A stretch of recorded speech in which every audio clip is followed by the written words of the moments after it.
pihak yang mengaku menjadi polisi dunia hari ini, mereka dituntut untuk bertanggung jawab.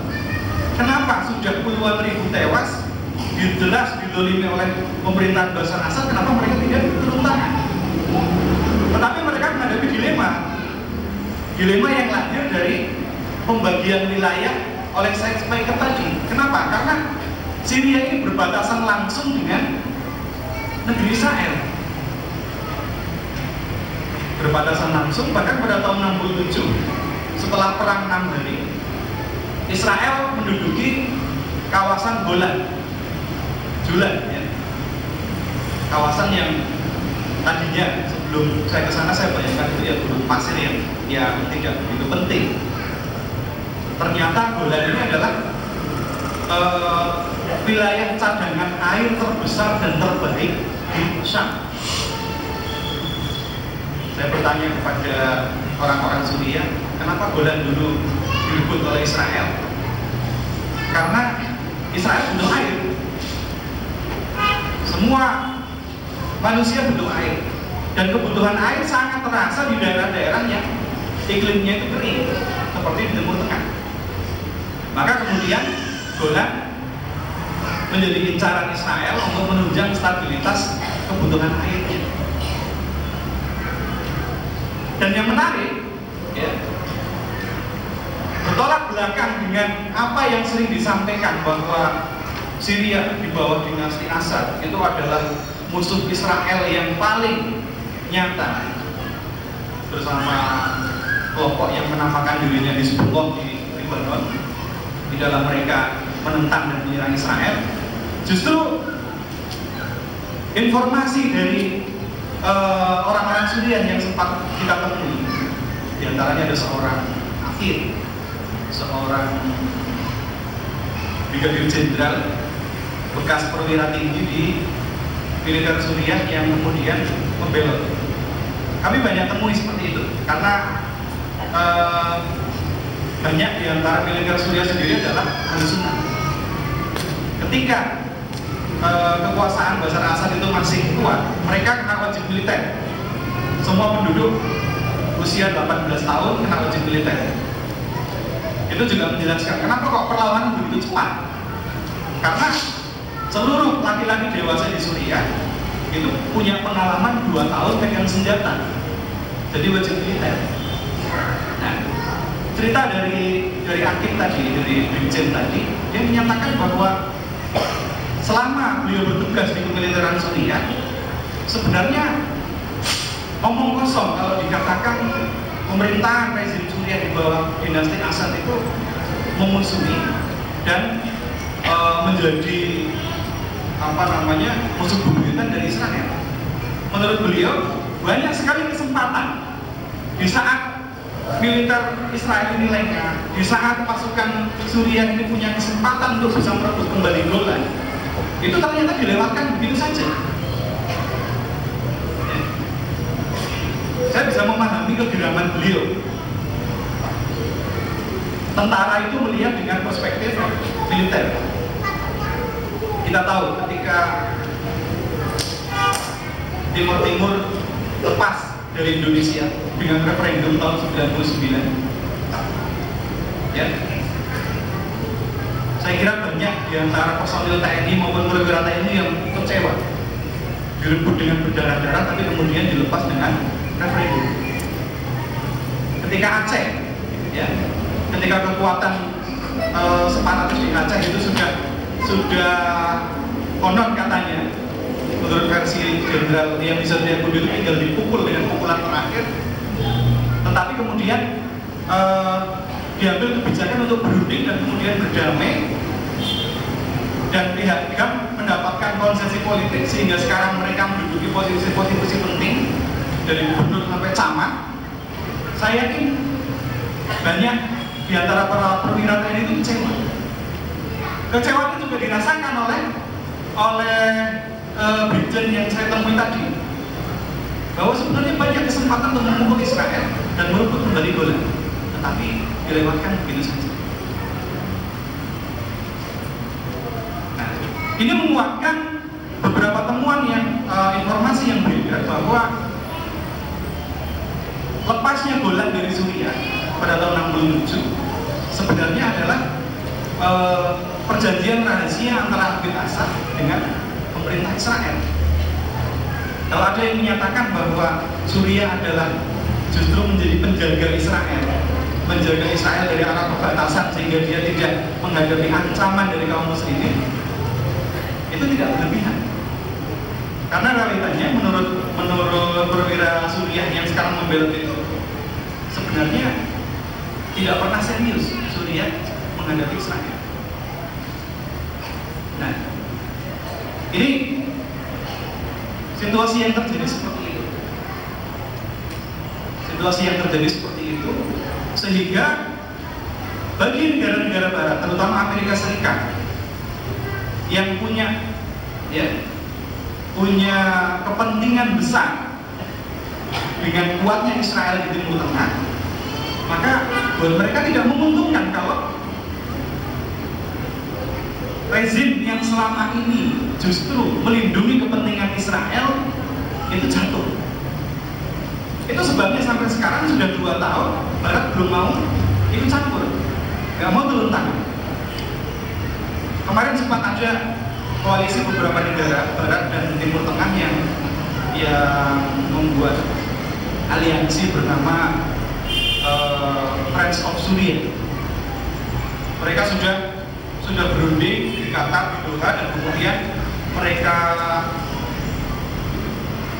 merencanakan Suriah setelah revolusi ini berakhir.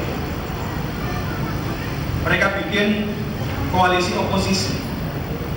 Mereka undang tokoh-tokoh Suriah yang selama ini sudah exile, sudah mengasingkan diri ke luar negeri. Kemudian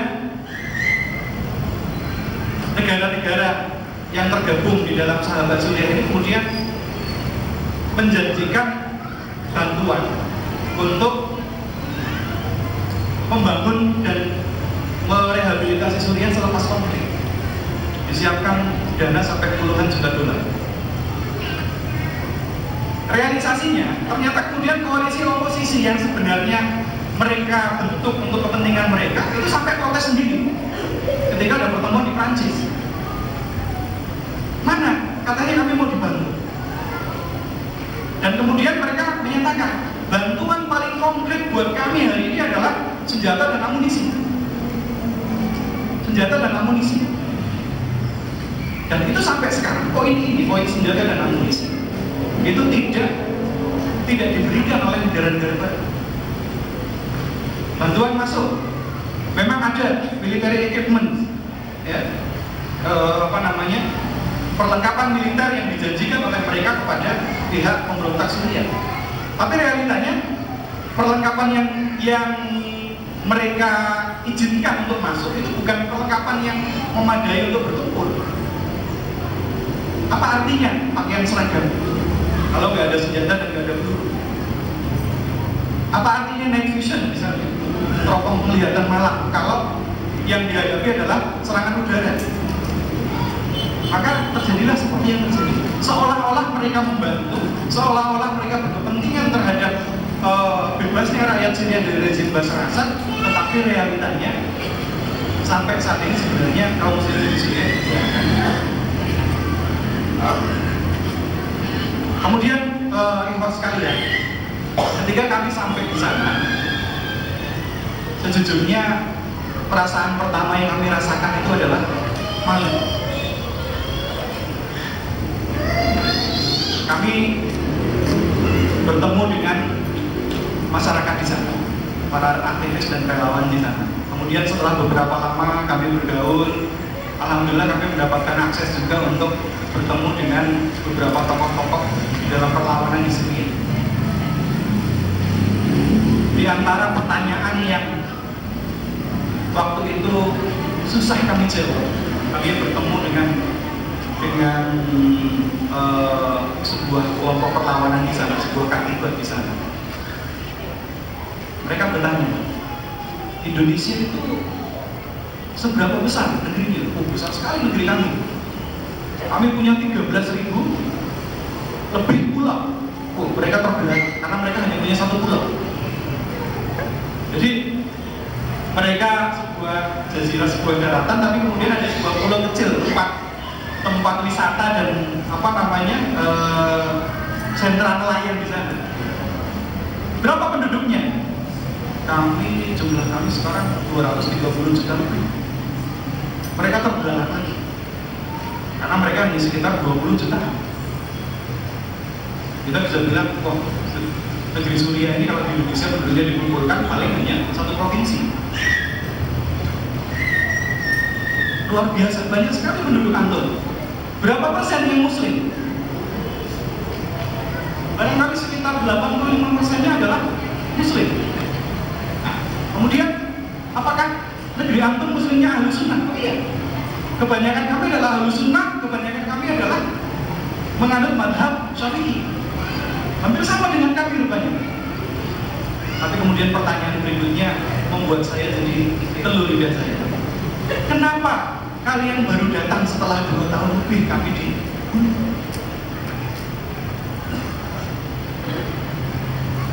Kami agak sulit untuk menjawab.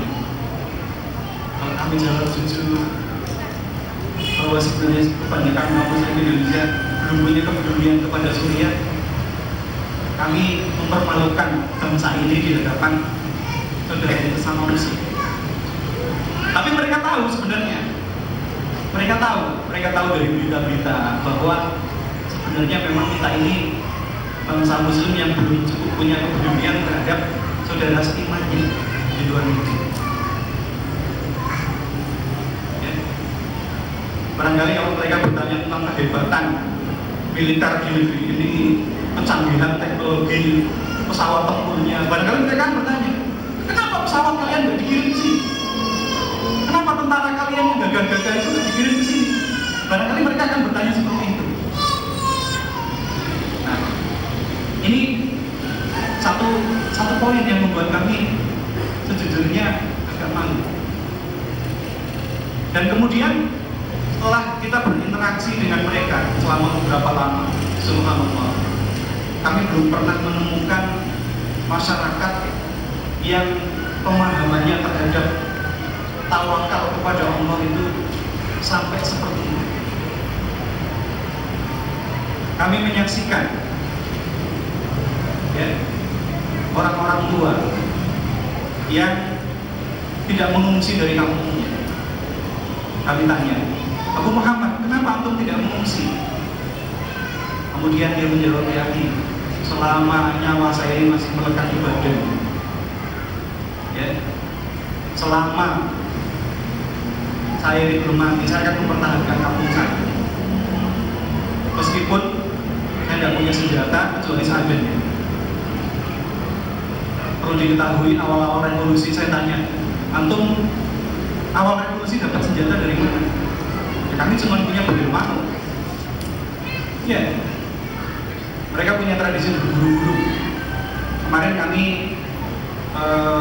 menjumpai awal musim dingin di sana, salju turun, itu banyak burung muncul. Maka semua penduduk keluar membawa senapannya berburu-buru. Kami kerap menjumpai mereka berburu-buru. Nah, tapi tentu saja bedil manuknya beda dengan di sini. Regulasi di sana lebih longgar, jadi yang digunakan di sana itu jenis shotgun. Ya, jadi jenis senjata api juga, kaliber kecil, tapi kalau